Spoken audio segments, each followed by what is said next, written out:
Ramdam na hapon po sa ating lahat. Welcome sa pinakabagong episode ng Ayos na Ayos sa DOS Season 4.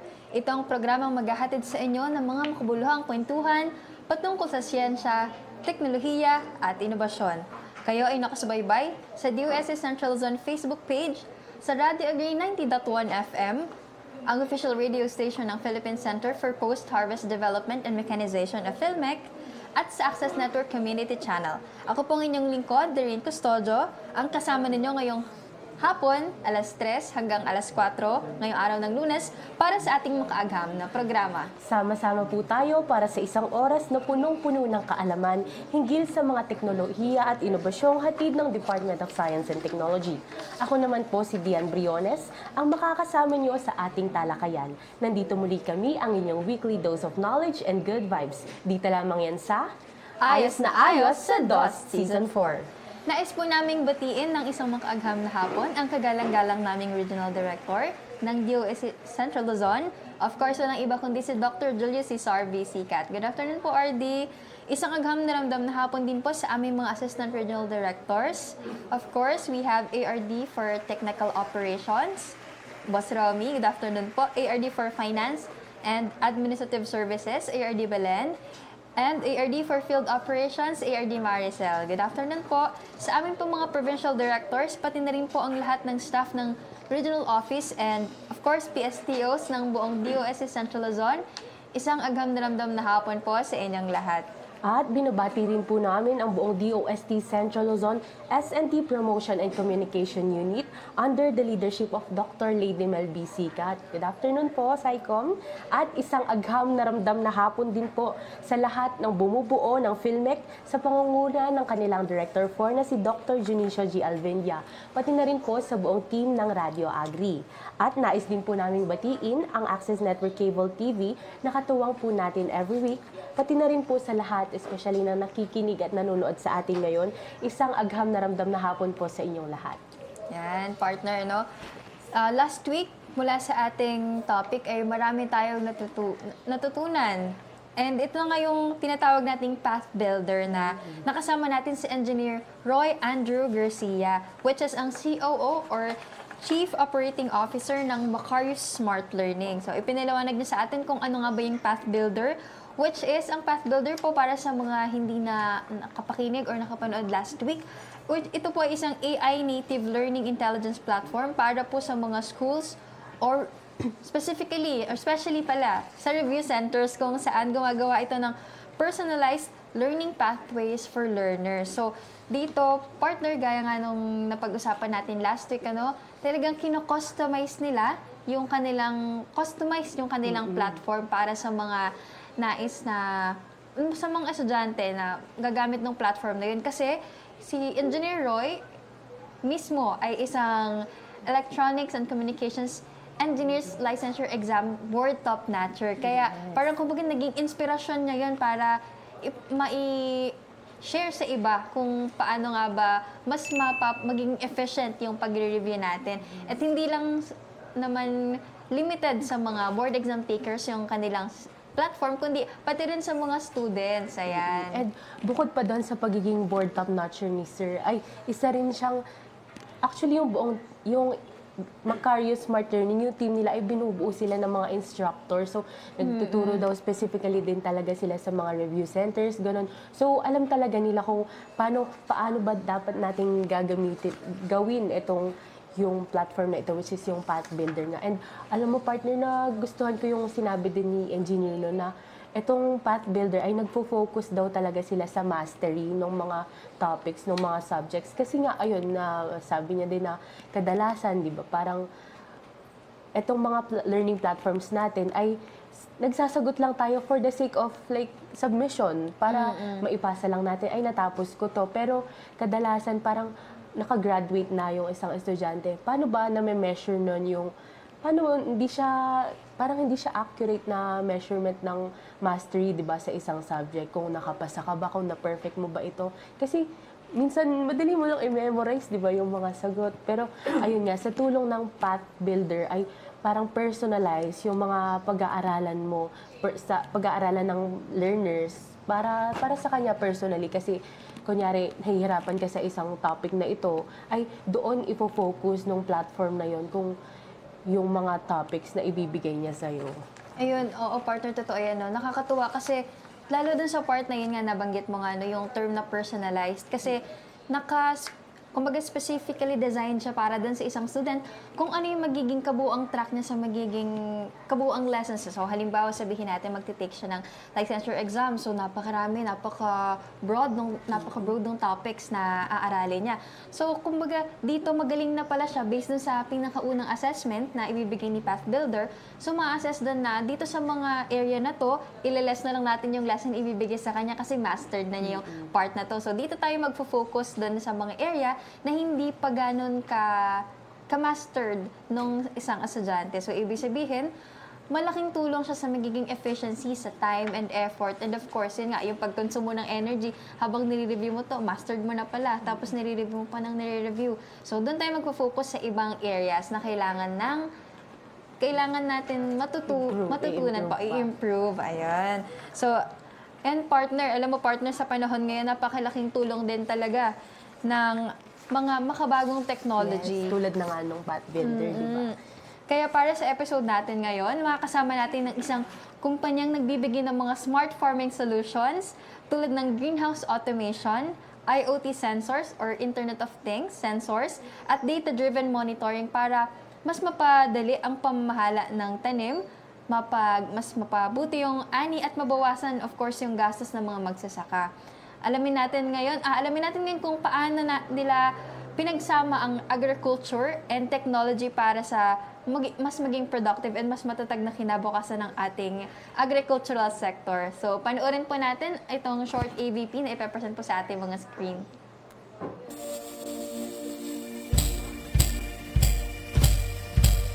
By 2050, the world needs 50% more food, and our farmers are challenged to produce more with fewer resources than ever before. In the Philippines, over 7 million farmers are still doing everything by hand. Manual checks, hand-mixed nutrients, no safety net when something goes wrong. Sure, farming tools exist, but for small to mid-scale farmers, these tools may be inefficient. But what if there's a smarter way to grow our produce? Actually, we do have smarter ways. We have Farmesto, a greenhouse IoT automation platform with sensors, AI, and remote controls in one app. Climate and irrigation controls and nutrient dosing can now be managed from your phone, from anywhere. So, how does the AI side work? Live sensors track temperature, humidity, and pH levels. On top of this, our AI models automatically adjust nutrient dosing to keep every crop in its optimal state. No hits or misses. Is Farmesto already in the field? Yes, it has served more than 1,000 square meters of greenhouses across the Philippines. Further, Farmesto has collected more than 20,000 environmental data records. Indeed, Filipino ingenuity has always grown and thrived. And Farmesto is built to be the operating system of the modern farm across agricultural countries. This is Philippine Now. Philippines' new opportunities worldwide. Activating innovations from within.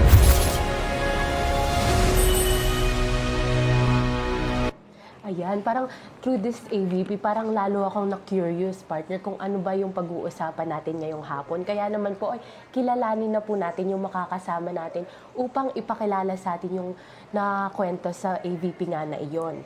He is the founder and Chief Executive Officer of Farmesto Technologies Incorporated. He is an entrepreneur and technology leader committed to advancing innovation in agriculture through digital solutions. Under his leadership, Farmesto Technologies continues to develop and champion initiatives that empower farmers, improve agricultural productivity, and promote sustainable farming practices by leveraging modern technology and data-driven approaches. Ayan po, kaya naman po wag na nating patagalin pa.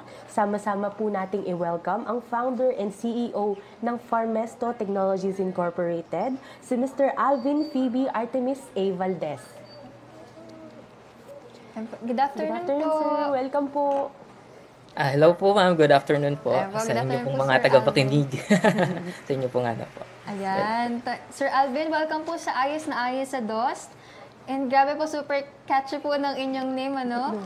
Alvin Phoebe Artemis Valdez. Ayan, talagang may hugot po ba yung pangalan niyo, sir? May hugot po ba yung parents natin na ganun po yung pinangalan po sa inyo? Actually, kami pong magkakapatid is more on the Greek mythology eh. Sina Phoebe and Artemis, di ba? Opo. Mga ano to, mga Greek mythology, gano'n. Mahilig kasi si mami ko nun. So, mahilig po siguro magbasa yung mom niya, sir. So, Yeah. meron po bang ano yun, nagre-reflect po ba yan sa atin ngayon, sa inyong leadership? Paano po ba nagre-reflect si Artemis sa pagiging leader niyo po ngayon sa inyong company? Actually, malayong malayo.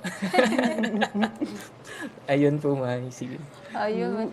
And kamusta naman po kayo ngayon, sir? Maulan po ba dyan or mainit po? Currently, dito po sa Batangas, medyo cloudy po siya.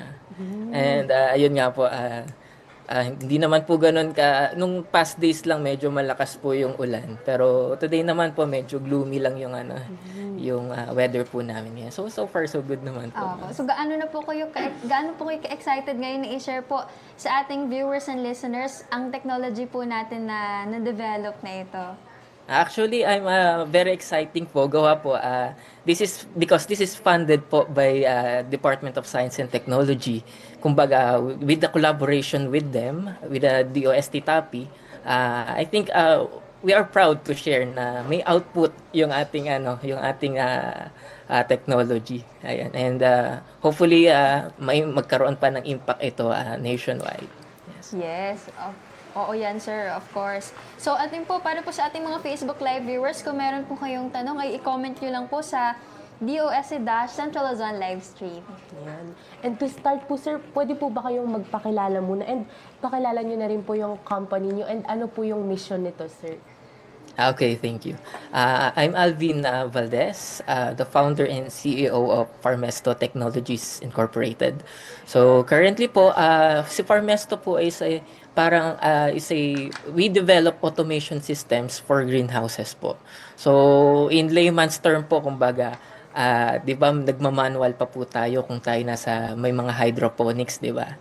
So, what we do po is we automate na po yan. So, may mga automation na tayo na siya na yung automatic naghahalo ng mga nutrients, nagdidilig, and nagme-maintain ng klima sa loob ng greenhouse po natin automatically. And with the use of our IoT systems, so you can control the system po remotely. Kahit po kayo ay nasa Japan, nasa Australia, or nasa US, you can monitor your farm at your fingertips, ika nga. Kumbaga, parang ganun po. Yes. So, yun, napaka-advanced nung innovation nila, sir, ano, nakakatuwa. Kahit nasang lupalop ka Sa ng ibang mundo, bansa ka, oo, yes. pwede Yes. mong, As long as may internet connection po, ma'am, yes. opo, halos, karamihan naman po ng mga areas na pinupuntahan kapag merong, halimbawa, magta-travel, talagang syempre hanapin mo may internet kasi yun na yung means of communication ngayon. So, ibig sabihin, very accessible po para sa ating mga users, yung etong Farmesto. So, ayun po, para po sa ating mga listeners and viewers, ano po yung Farmesto and how does it work po? Okay po. So, ang pinaka-main target po namin dito is yung automations po ng mga sa greenhouses, yung pagdidilig, and then also yung mga pagtitimpla ng mga nutrients sa loob ng greenhouses po natin. As you can see on the screen, meron po yung mga naka-hydroponics po yan eh. So, kung manual ninyo po ito na gagawin, imagine you are irrigating a plant 20 times a day. So imagine nyo po kung 20 times kayo maghahalo araw-araw. So 'di ba parang labor intensive ika nga. So we remove that. So, as much as possible, ginawa na po namin itong automation. So, isa-set nyo na lang po yung mga parameters nyo po na kailangan. Depende po sa agriculturist ninyo kung ano pong EC or pH niya. And also yung sa mga growth stage. And then, may mga automatically yung mga ating mga irrigation system. So, yan, naka-time-based na rin po siya. So, baga, may nagtitimpla ng nutrients na kailangan ng halaman. And then, meron din po nagdidilig. Kumbaga, nagdi-deliver ng mga nutrients na natimpla natin. And sa halaman po kasi, ito, medyo malayo na kasi I'm an IT, IT guy eh. Pero, nagtatanong sila, bakit agriculture, di ba? So, in-inform, kumbaga parang na-integrate na lang namin dito. And then also, bakit meron din po kami palang climate controller na tinatawag. So si climate controller, siya naman po yung nagme-maintain ng sunlight and also yung humidity and temperature sa loob ng greenhouses po natin. So paano po gumagana yung climate controller natin? So technically, kapag po sobrang lakas or yung sikat ng araw natin, let's say kapag summer po, yan, sobrang lakas ng sunlight natin, na-stress po yung mga halaman natin. So what we do is, yung ating climate controller is automatically nire-retract niya po yung shade net sa taas. So parang lumililom ng konti. So parang hindi na-stress yung ating mga halaman. And then kapag naman po sobrang taas ng, let's say na mababa na pala yung humidity sa loob ng greenhouse, automatic nag-i-sprinkler na po siya. Parang may shower sa taas, parang ganun. Para mapababa yung temperature po sa loob ng greenhouse natin and mapataas yung humidity. Kasi alam naman po natin talagang sobrang stressful kapag ikaw ay nasa loob ng greenhouse. Mainit and also yung humidity, you have to maintain yung sunlight. So dapat nakokontrol po natin yan. So yun po yung ating mga system natin. Tanong ko lang po pala, Sir Alvin, no? Kapag halimbawa po sa isang greenhouse, minsan hindi naman po nalilimit sa isang tanim lang po yung ating, yun nakalagay po doon sa greenhouse na natanim. Ano po yun, sir? Halimbawa po sa, say, 2 or 3 po na halaman, yung isang controller lang po ba yung pwedeng mag-control sa kanila? Or per halaman po, iba-iba po yung magiging controller po natin? Or possible din po ba na, ayun nga po, sa isang greenhouse, 2 or 3 po yung... Hello po ma'am. Sorry ma'am, wala po yung sound. Alright. Ayun. Sir Bali, ang tanong ko po ay, possible po ba na, di ba po sa isang greenhouse, hindi naman po, minsan hindi po nalilimit sa isang tanim, yung nandoon sa loob. So, possible po ba na meron pong 2, 3, or 4 na tanim, tapos isa lang po ba yung magiging controller nun, sir? Actually po ma'am, for the irrigation po ma'am, may newly developed po kami na tinatawag na fertigation. So, ibig sabihin po nito, kahit sa isang greenhouse po natin, if multiple po yung crops natin, then yung growth stage also, you have to consider that, is pwede nyo pong iba yung timpla ng nutrients dito sa kabila, iba rin po yung timpla ng nutrients dito. So, di ba po, bawat plants, iba-iba naman po ng kailangan na Yes po. timpla ng ng nutrients. So, we can we can cater po yung ganun kahit multiple crop po siya. But then again, it depends pa rin po ito sa suggestion po ng inyong pong agriculturist kasi kailangan pa rin po natin ng inputs nila kasi hindi naman po natin pwedeng pagsamahin, let's say yung I don't know kung pwedeng pagsamahin ba yung bell peppers and yung lettuce, parang ganun or something. Kasi syempre iba po yung kumbaga yung heat resistant ba or something na ganun yung term nila. Depende pa rin po sa planning po. Kaya kailangan pa rin po natin ma'am ng mga agriculturist dito. Opo, ayun. So, yun po pala, para lang po clear, ano, depende pa rin po doon syempre sa magiging suggestion ni agriculturist or ni agricultural engineer, kung sino man po yung nagmamanage ng pinakang greenhouse natin, kung tsaka, opo, yung sa paglalagay naman po ng mga halaman, of course, ay dapat, kumbaga, somehow na pareho yung approach sa kanila para nga naman, dahil nasa isang environment sila, so, dapat may similarities yung needs nila. Kumbaga, meron man discrepancy, pero kakaunti lang para, kumbaga, yung needs nga nila, sabay-sabay, ma-suffice. Yes, exactly po, ma'am. Yun din po yung natutunan ko kasi kala ko dati, pwede mo pagsama-samahin lahat ng crops, lalo na po sa Tama. mga high value, yung mga Japanese melon.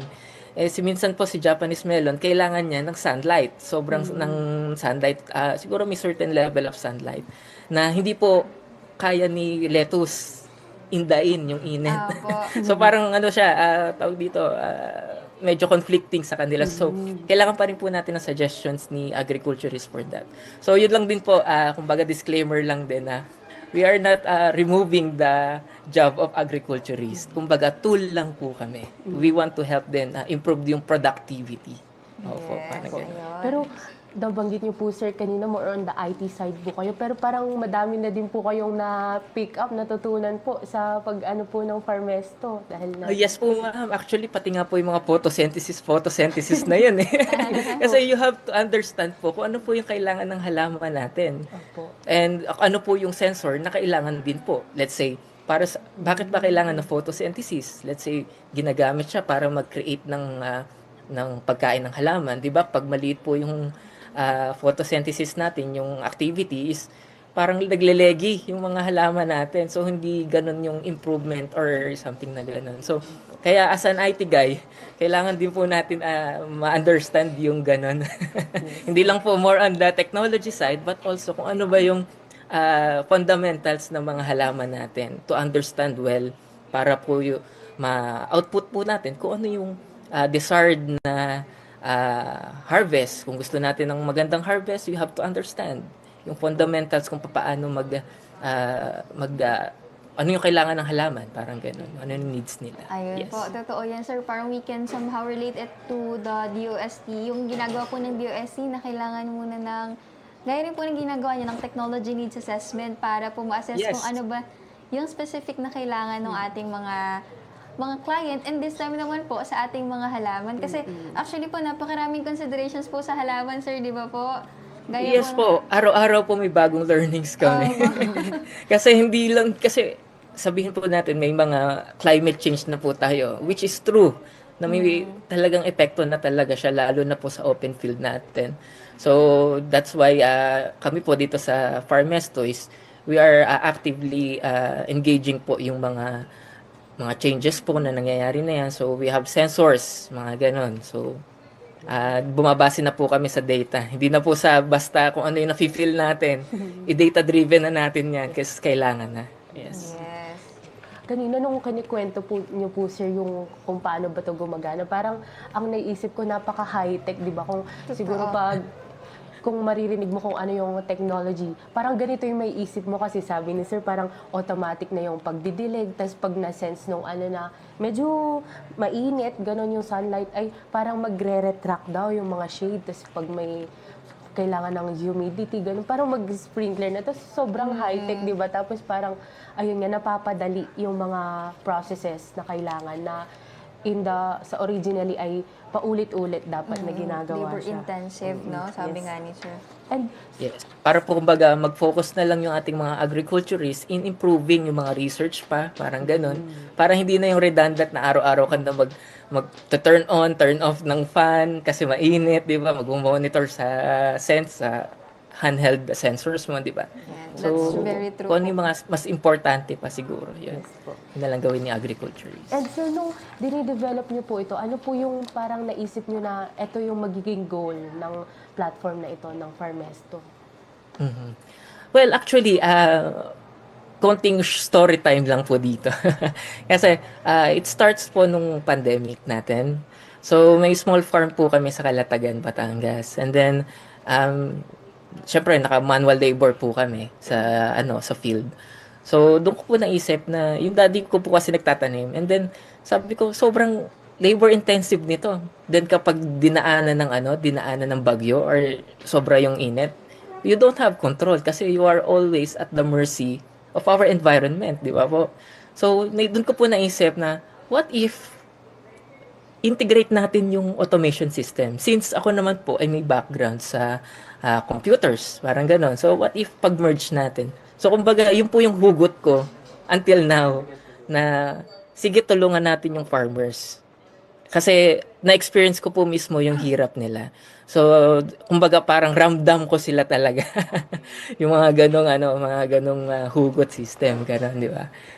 So, ayun po ma'am. So, ang goals po namin talaga dito is ma-automate natin almost lahat ng yan. Mawala yung stress ng ating mga halaman, mga produce po natin. And mai-uplift pa natin yung mga farmers. And sana hopefully ma-encourage natin sila na mag-automate na. Or let's say, let's jump dun from traditional to integration of this kind of system. So medyo I think medyo mahirap pa ngayon kasi medyo mahal kasi yung mga facilities, mga greenhouses. But hopefully in the future, unti-unti natin marating yung ganyan na less na yung natin, open fields natin. Totoo, sir. Isa po sa main problem talaga yan din, yung pagtanggap ng mga ganitong mga technology, yung talagang minsan initial price ng, ayan. And Yes po. lalo na Kaya po ngayon po ma'am, yung aming application is ginawa po namin nasa tablet na. So we are preparing na for the next generation. Kung hindi man itong ngayong generation na to, baka maybe in the future generation, they accept and they realize yung importance ng food security natin dito. Literal, advance mag-isip. Advancing technology, advancing mag-isip sila, sir. Yes, kailangan sir. Ma'am. Opo, parang mahirap nga din talaga, no? Parang siguro kung nasanay ka na sa traditional na pamamaraan, parang tataas medyo yung kilay mo. Ay, parang siguro may isip mo ngayon, sabi nga ni sir, hindi naman kasi inaagaw nito yung trabaho, di ba, ng mga more on parang supplemental siya kasi mas mapapadali niya pa yung trabaho mo actually. And ayun nga, sabi ni sir kanina, parang eto, malaki yung hugot niya dahil naisip niya itong Farmesto na ito through personal experience dahil nga may farm sila sa Batangas nga raw. Kaya talagang malapit sa puso ni sir itong ating, ang Yung mismong technology technology na natin ngayon. development. So, maaari niyo po rin bang ikwento sa amin, sir, kung paano po yung nagsimula yung idea niyo po for this Farmesto technology? Okay po. So actually, it is lang po parang nung una parang trip lang Pero naging na rin siya, naging business na rin po in the later on. So yun nga po, balikan ko po yung aking short story kanina na it started po nung pandemic. And then we experienced po yung hirap ng manual labor sa field. And then after that, dun ko na-realize na why not help this sector? Kasi sa IT industry po talaga hindi masyado pinapansin ang agriculture. Bibihira po, more on the AI, more on AI advancement sila. But at the end of the day, kung walang pagkain, wala yung farmers, wala tayong makakain. We cannot survive. Yun po yung kumbaga inaano namin, yun yung parang pinupursu namin. So from them on, so back po tayo dun sa sa farm po namin. Then later on po, na-meet ko po yung isang mentor ko po sa Bukid Amara, si Sir Mike Caballes. So siya po yung may owner ng Bukid Amara. So may mga greenhouse po sila. So naging mentor ko din po siya noon sa Go Negosyo. And then after that, dun po ako nagkaroon ng idea kasi at the first place po, ang magiging problem nyo dito is yung idea meron kang automation system, but how can you solve certain problem if you don't understand nga po yung sinosolve mong problema, di ba? So what we do is lumapit po ako kay Sir Mike, yung aking pong naging what you call that, mentor. So in-inform niya po ako kasi siya po si Sir Mike yung may idea na or ilang years na siyang nasa industry ng agriculture. So gusto ko makuha yung mga ideas niya. And then kung ano yung mga blockers niya, kung ano yung mga kumbaga problems na existing. So yun yung binibigyan niya po ako ng mga idea to implement. So let's say kailangan pala din ng ganitong automation system. Wala siyang taga-delay kasi nagmamanual pa siya. So I give kung ano yung mga inputs po niya. Yun yung parang nakuha ko sa kanila po. And then later on, in-improve na po namin. And then yun po yung time na na-meet ko po si Secretary Solidum. Ayan. And then, dun ko po personally sinabi na what if mag-apply ako ng funding from DOST. So, yun na po. So, yung mga in-implement po namin dito, yun na po yung parang resulta nung parang meet up namin na secretary po noon that time. And then yun po, may mga nag-apply po ako ng Galing program po ng DOST TAPI. And also ngayon po is nag-avail din po ako ng program po nila na Technicom 2.0. So yun po, later on, hopefully pag subaybayan po natin, we'll be implementing sa 7 sites dito po nationwide. So ang pinakamalapit po sa Central Luzon I think is Benguet. So may mga automation systems po kami na-install dito. And then para po ma-benchmark din ninyo po yung automation system na yan. And then para rin po ma-experience din po ng mga farmers kasi ang hirap po kasi mag-explain sa mga farmers kung by picture lang or by salita lang, ganun po. Pero kung may de-demo nyo po sa kanila na actual na ganito yung nangyayari, ganito yung pagdidilig niya, ganito yung proseso niya, mas mapapadali, mas okay po. Kumbaga, to see is to believe, ika nga, parang gano'n. Po. Yes po, parang mas madali pong maniwala kapag may nakita na po silang tangible na results po, sir. Yes. So, Okay, yes maniwala po siya. And sir, mula po sa concept po, dahil ayun, naisip ko na gagawin ko itong ganito, may automation system na ako. Paano po yung naging process nyo from that, yung idea nyo po, sir, hanggang sa implementation po nito? For that naman po,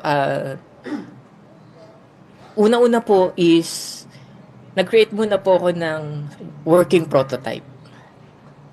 Create muna po kayo ng prototype na working kahit po hindi ganun kaganda, basta po gumagana siya.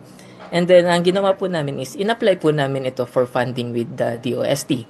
And they are naman po very supportive naman po with regards naman po dito.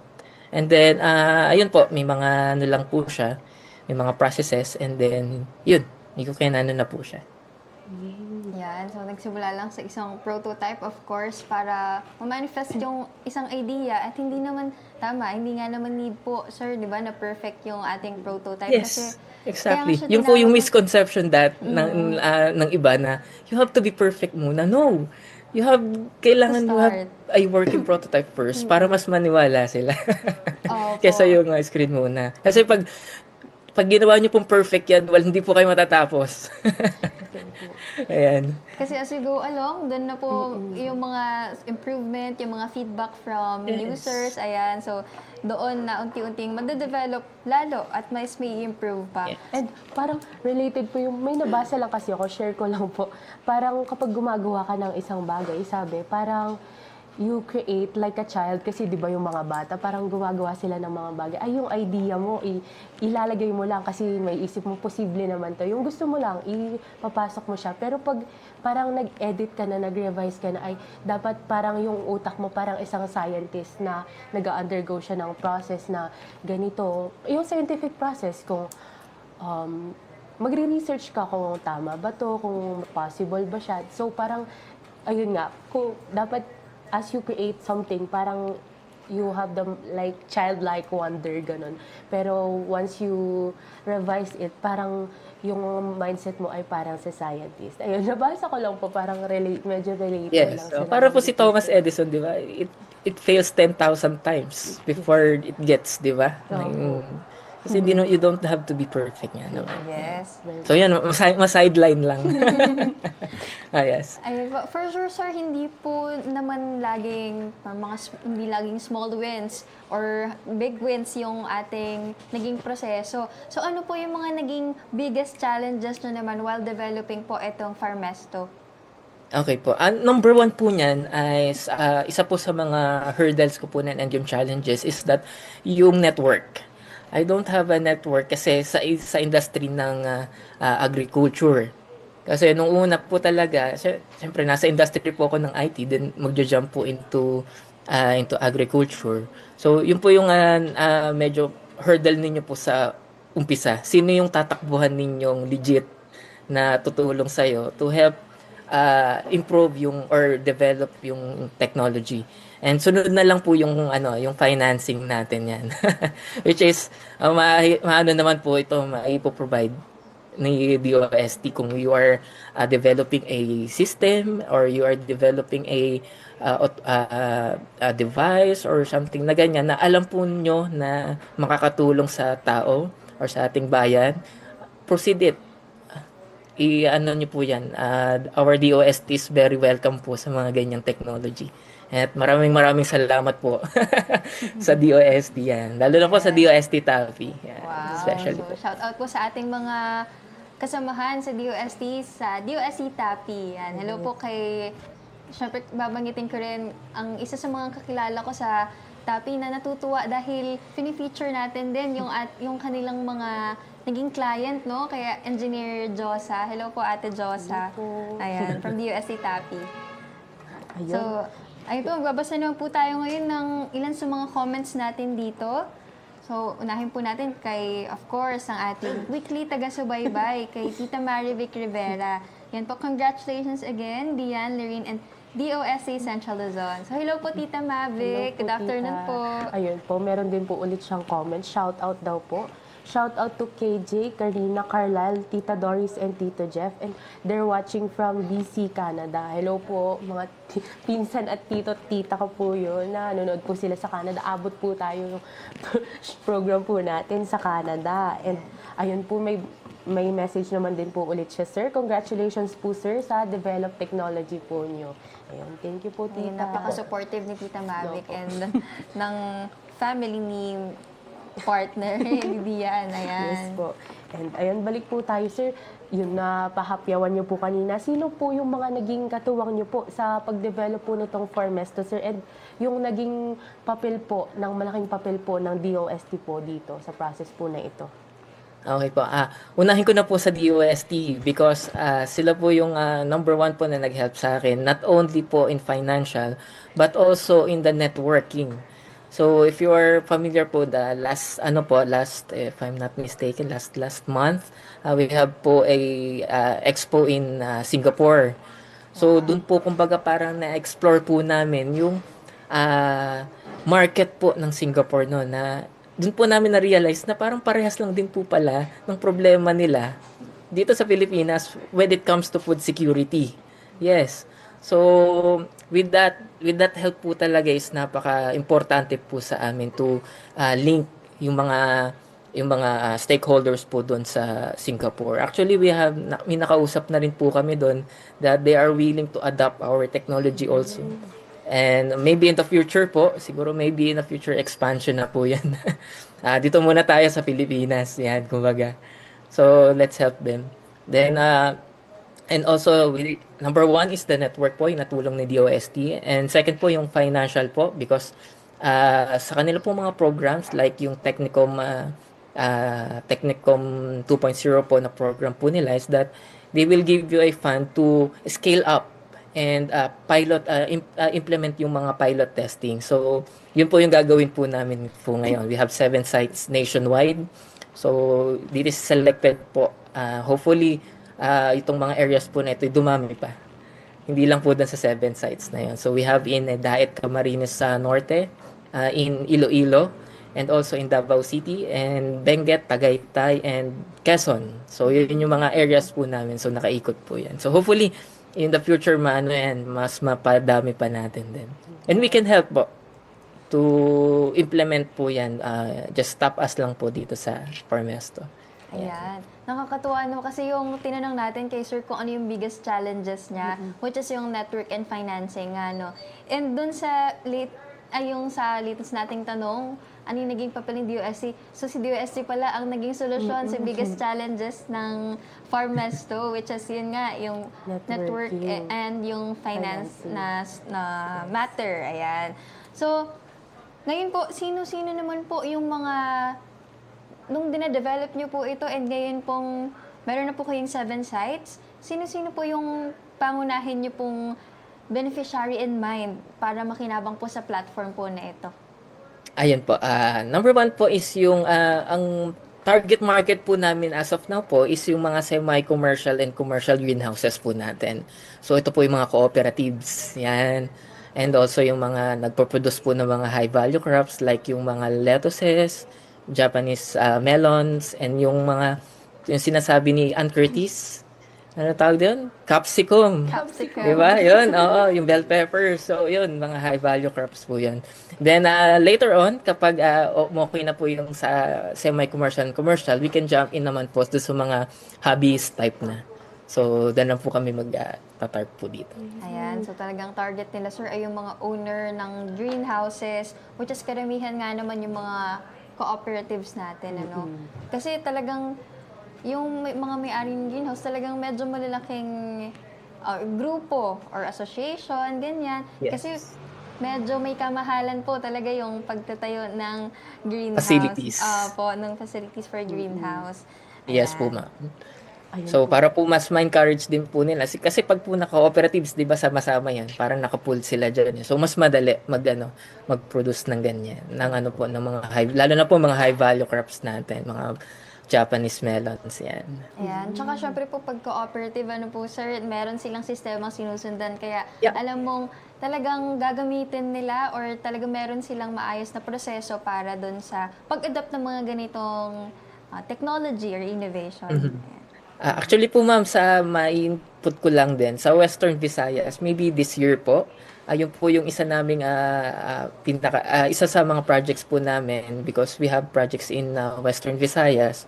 So, yun po yung parang magiging benchmark namin. So, lahat po ng mga latest technologies ni Farmesto rin po is dun po namin i-install. This is supported po ng KOICA, ng Korean government. So, in collaboration with them po. And also with the Department of Agriculture. So, yun po, since ako naman po yung nasa DOST rin or rin po dyan funded. So, we can naman po dyan. Para ma-benchmark natin yan. Kasi cooperatives po sila. So, we can po yan. Ayan. Thank you, sir. And sir, ito pong mga cooperatives po ito, it's yung sa mga sites nyo din po. Ano po yung mga naging feedback po nila sa Farmesto nung nagamit na po nila ito, sir? Nung una po talaga, they are amazed. Kasi po, at the top of your finger, pwede mo lang, tap-tap na lang sila sa mobile, sa tablet nila. Automatically, nag-run na yung mga systems natin. Let's say, gusto nilang ipaanda rin yung electric fan. Diba? Itatap na lang nila yan sa tablet nila kahit sila yung nasa ibang bansa po. Pwede po nilang gawin yun. So, they are amazed. And also, yun nga, yung gawang Pinoy. Kumbaga parang nagugulat din sila na, ay, kala ko sa Japan lang meron ito. Kala ko sa Italy lang meron ganito. Meron na rin po tayo dito ngayon sa Philippines. So, we are pioneering it po. And hopefully, matuloy-tuloy po tayo. Ayan. Kami naman po yung very supportive din po sa mga ganyan, mga initiatives natin. Ayun. So, yun po.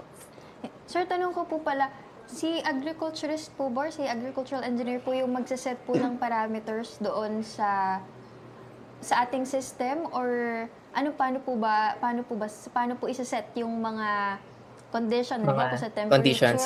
Yes po, ma'am. Si agriculturist po yung magsaset ng minor lang po na parameters. Let's say yung sa halaman na ito, ganito lang kataas yung PAR or yung radiation na sana kailangan niyang i-set. So, yun lang po. May mga minor lang po dito na na i-tweak sila. But si system na po yung bahalang po nito. Adjust, kumbaga.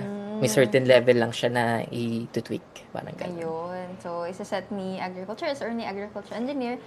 Tapos, yung system na yung mag-work para ma-automate. Paano ma-achieve yung ganong temperature if minsan lumagpas na or minsan mas mababa doon sa kailangan ng plant. Ayan. So, for sure po, marami na pong marami pong natanggap na pagkilala, milestone or achievements po ang Farmesto. So, pwede niyo po bang i-share sa amin ito, Sir Alvin? Teka po, natatandaan ko lang po is yung sa DOST, top outstanding something po na parang entrepreneurs last Lunduyan 2025, ganun po. Ayan. Wow. And also, naging part din po kami ng doon po sa exhibit po ni DOST TAPI sa sa Manila din. I don't know kung ano pong event yun, nakalimutan ko. Sa dami na pong event, sorry. Ayun, napakaraming Ayan. events sila, sir. So, yun po, ma'am. Yung nabanggit niyo po sa Singapore, Yes po ma'am, sa Singapore din po, we have been chosen na rin po to present the Philippines to our stakeholders din po in Singapore. So that is a collaboration din po with DTI, PTIC, and also the Embassy of Singapore. So maraming salamat din po sa kanila for accommodating us po dun sa event din po na yan. Siguro sa dami na ng events na na-attendan nila, sir, hindi na niya maalala. Isa na lang yung naalala niya kanina, no? Oh, and sa Opo. ibang bansa pa yung iba, di ba? Napakarami din talaga. And sir, ito po yung, ano po naman yung mga susunod po na hakbang or plans niyo po sa future para po sa Farmesto? Okay po. Ang number one po dito, ma'am, is more on the expansion and market reach to sa ating mga hobbyists and also yung mga farmers na, yung mga nasa open fields na. So, kasi po ngayon, currently, we are in the semi-commercial and commercial greenhouses. So, we want to expand it more po dito po sa mga lower tier po natin na customers and market reach. And also, Asia Pacific na rin po. We are trying na rin po dito sa ASEAN countries po natin to collaborate with them po. So currently naman po, we have a contacts na rin po with them. Actually, sila na po yung naghihintay sa akin Wow. to implement po or have a test po sa kanilang bansa, let's say sa Malaysia and Singapore. So hopefully, piniprepare lang po namin yung mga IP po namin mga intellectual property po. So hopefully we can expand din po in our kapitbahays yan. Ang galing-galing naman, nakakatuwa, Very no? bright yung future, no? Parang in the near future, maririnig na lang natin ay nasa ibang bansa na itong Farmesto. Oo nga pala. Before po, ayan, sir, saan po pala galing yung pangalan na Farmesto? Aside po dun sa parang may clue na po yung mga tao na pag narinig yung Farmesto, mayroon tong kinalaman sa farming or agriculture. So actually mama, hindi naman ganun ka exciting. Kasi po parang pinagdugtong lang po namin na farm and esto. Si esto po is Spanish word for ito. So kumbaga pag tinagalog mo siya, bukid ito. Parang ganun. Yes, Farmesto. alam po. Akala Tsaka ko po para medyo catchy, you know. Oo. Farmesto, ganun. Alala ko yung lolo ko. Ernesto naman po yung lolo ko, no? Kaya Ayun, di ba? Yung para pong mga Ernesto. ganong sinaunang mga Opo. pangalan, di ba? Very Pinoy, gano'n. Totoo. So yung pala esto, ito. So this is farm ito, ayan. This is agriculture. This is the future of agriculture. Yeah. Parang mga ganun. Yes. Ayan. Yes. So for sure po, lalo po of course, sa mga nakikinig sa ating Facebook Live and sa mga nakikinig sa Radio Agree 90.1 FM. So sa mga interesado po sa platform na ito, saan po sila pwedeng pumunta or sino po yung pwede nilang kontakin, Sir Alvin? Okay po, they can visit po our website, ma'am. That is farmestotech.com. And our mobile po is yung 0991-878-1878. And also, you can visit po our Facebook page. That is Farmestotech. So, i-type nyo lang po dito is Farmestotech or Farmesto Technologies Incorporated po. So, you can reach us. Dito naman po kami nag-update ng mga latest happenings po namin and yung mga currently projects po and collaborations. Yes. Ayun. So, ayun po, para po sa ating mga Facebook Live viewers, makikita po natin siya ngayon naka-flash po sa screen, yung contact details po ng Farmesto. Ayan. Nakikita po natin din kanilang number, Facebook, and tama ba partner Email yung po, email? yes Ayan, po. yung email din nandyan na. And website pala. Ayun po, sir, magbabasa naman po tayo ng katanungan mula sa live viewers po natin at in comments po. Ito po, meron pong comment from Sir Ino Epito. Shout out po to Desmond Farm and Partners Incorporated from Pantabangan, Nueva Ecija. And ayun, may tanong din po siya dito. Ang Desmond Farm po ay LSA1 ng Central Luzon at may mga FCAs din kaming tinutulungan at sinusuportahan. May hydroponics grant kami ng DA na tinamaan ng bagyo ng 2 beses. Sa ngayon po ay plano namin itong i-rehabilitate under HBCDP. Paano niyo po kami matutulungan para ma-apply ang ganitong teknolohiya? Po. Okay po.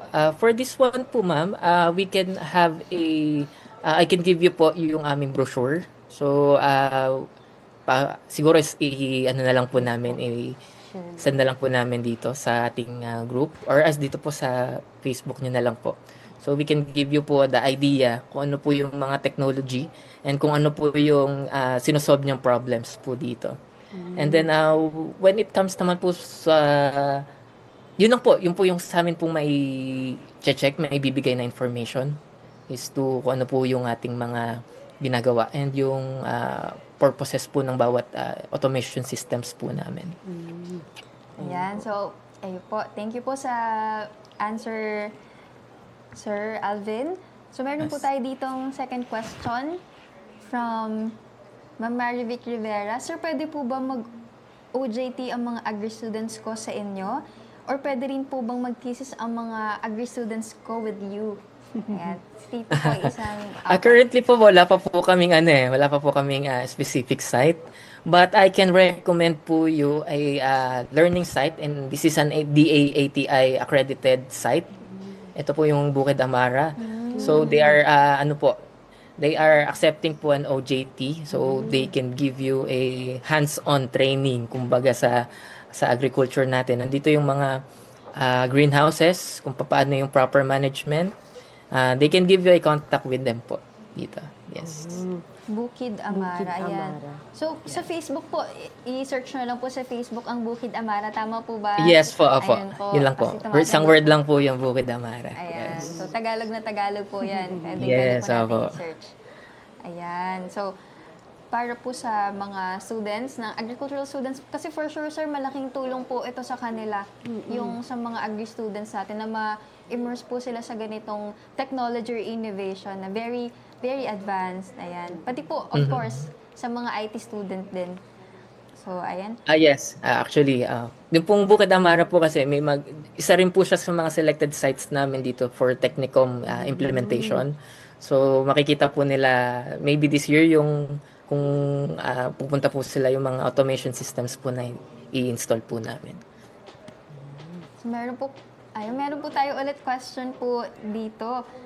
Isa po sa concern ng public ay ang setup cost. Kung yung isang simpleng magsasaka po or maliit po na agricultural na association ay gusto pong mag-shift sa smarter farming gamit po yung greenhouse automation po ng Farmesto. And malaki po ba kaagad yung kailangan nilang ilabas na puhunan or meron po ba silang flexible options for them? Actually po ma'am, yun po yung that's one po na in-explore po namin is yung para hindi po mabigat yung initial investment po nila. So we are tapping pa po yung mga mga financing institution natin. So maybe in the future po, but for now po kasi hindi pa po kami nakakapag avail ng nung flexible like yung monthly payments, parang ganun or something. So we can naman po, maybe in the future pa po. Opo, as of now po hindi pa po siya implemented. Kumbaga.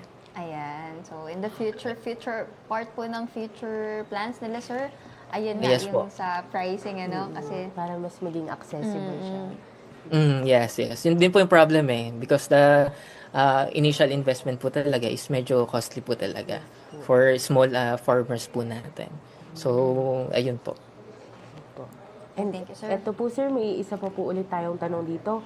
Pagdating naman po sa weather natin sa Pilipinas, lalo na po kapag may matitinding bagyo or biglang sobrang mainit, paano po nakakatulong ang automated system ng Farmesto upang maprotektahan ang mga pananim at masigurong hindi masayang ang yield ng mga farmers? Okay po. Number one po, I will give you a real context for this one po.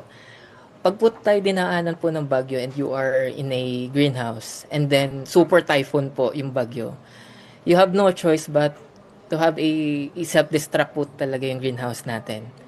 Yung bubong po or ilalagyan po natin ng tatanggalin natin yung cover sa taas. So kumbaga parang may sacrificial na po talaga tayo kasi if hindi po natin ito tatanggalin or yung parang i-retract yung bubong ng greenhouse, lili pa rin po ito. Mas malaki po yung gastos ninyo dito.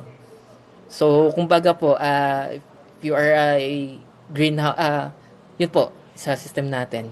And then kapag naman po sobrang init, we can regulate naman po kasi yung ating automation systems po is meron po siyang mga sensors. So, they can trigger automatically kapag sobra na yung init, you can open yung curtain sa gilid para ano siya, yung tag dito nagre-retract para screen lang yung nandun sa gilid. And then pwede rin po automatically yung fan mag-trigger din po. And kapag sobra na talaga yung init, let's say bumaba na yung humidity, is magti-trigger na yung misting natin. So lahat po naman yan is na-automate po natin. But dun nga lang po, pag talagang dadaanan na po kayo ng bagyo na signal number 5, you have no choice but I think maybe in the future meron pong mga greenhouse na structural kasi it's more on structural na po siya eh. So si Farmesto is more on the control lang po sa loob. So kung masira po yung facility natin, so there are tendency din po na baka yung facility natin yung masira talaga pag po dinaanan ng bagyo. Ayun. Yan. So sa amin naman po, kung may automation systems po kayo na naka-install po sa loob ng greenhouse, like yung kay Farmesto, we suggest na takluban lang nyo lang po ng plastic. Okay na po yun. Save na po yung automation system natin. And then we have to follow po yung mga safety protocols po natin. Let's say after the rain, kailangan po hindi po basta-basta bubuksan yung mga power para baka po makuryente tayo, mga ganon. Have to follow din po yung mga ganong safety protocols natin. Ayan. So, pagdating naman na sa mismong structure ay or sa mismong greenhouse kasi 'di ba greenhouse naman yung pinakang tatamaan doon kung sakali. Sa ano na yan, sa pagpaubayan na natin sa mga engineers, sa mga Yes. Oo. Opo. Yes po, ma'am. Correct po yun. Kasi sila po yung mas nakakaalam po when it comes po sa structural integrity ng ano natin. Opo, ayan. So, ayun po, napakarami po naming learnings ni partner sa ating episode po ngayon. So, thank you so much po, Sir Alvin PB Artemis. Napakaganda ng pangalan ni Sir. Opo. Pambabaeng pambabae, di ba, ma'am? And thank you so much po for your time, for your knowledge, and of course, your passion po to help our greenhouse owners, ating mga kooperatiba, and of course, yung kabuuan ng field ng agriculture. So, maraming salamat po sa inyo at sa inyong buong team po. Baka po meron po kayong gustong batiin, i-greet, or i-shout out, Sir Alvin? Yun po, binabati ko lang din po yung ating si director po ng ng DOST TAPI, si Attorney Decena. Ayan po, good afternoon po, and also yung team po ng Technicom na yan po, Technicom team sa atin. And also yan si Ma'am Josa. Actually, siya po, dyan po ma'am din ako nag-umpisa sa Galing program. Ayan, si Ma'am Josa. Talaga. Ayun lang din po. So, yun lang po ma'am. Thank you po. Ayun po, thank you so much po ulit, Sir Alvin. Maraming salamat po sa inyong pagpapaunlak sa amin ngayong hapon. And hopefully po sa mga susunod pang episodes natin na Opo. Sure ma'am. Basta po schedule po natin. Yes, thank you so We much are po. very willing naman po to share mga latest progress. Po, sir. Ayun po, isang makaagham na talakayan na naman po ang pinagsalusaluhan po natin ngayong hapon. At maraming salamat po ulit kay Sir Alvin. At muli binabati po namin ang lahat ng bumubuo ng DOST Central Luzon, ng PhilMec, ng Radio Agri at ng Access Network TV. Kasama na rin po ang lahat ng sumubaybay at nakinig sa atin ngayong hapon. Mga kasama po nating natuto, isang agham na ramdam na hapon po sa inyong lahat. Yan, mga kagham, huwag po nating kalimutang i-follow ang aming Facebook page or ang aming Facebook pages, ang DOST-Central Luzon sa Facebook, sa YouTube, at sa TikTok. Ayan, para manatili po kayong updated sa aming mga programs and activities. Pati na rin po ang Facebook pages ng aming mga PSTOs ay paki-follow po ang DOST Aurora, DOST Bataan, DOST Bulacan, DOST Nueva Ecija, DOST Tarlac, DOST Pampanga, and DOST Zambales. Paki-invite na rin po ang inyong mga friends na mag-follow po para updated din sila, of course, sa mga serbisyong hatid ng DOST Central Luzon. At nais din po namin ipabatid na maaari niyo pong balikan ang replay ng episodes namin sa DOST Central Luzon YouTube channel, pati na rin po sa YouTube ng Radio Agri 90.1 FM PhilMec. Mapakikinggan niyo rin po ang replay ng mga episodes namin sa kanilang radyo tuwing weekends. At muli maraming salamat sa pagtutok sa ating talakayan. hatid namin ang iba't ibang serbisyo patungkol sa siyensya, teknolohiya at inobasyon ng DOST. Sa ngalan po ng aming Regional Director, Dr. Julius Cesar V. Sicat, ako po muli si Dian Briones. At ako naman po si Lorraine Custodio, ang nakasama ninyo ngayong hapon sa ating programa. Muli niyo po kaming subaybayan sa Lunes, alas 3 hanggang alas 4 ng hapon sa programang maghahatid sa inyo ng Weekly Dose of Knowledge and Good Vibes. Sama-sama po ulit tayo next week. Dito lamang yan sa Ayos na Ayos sa DOS Season 4.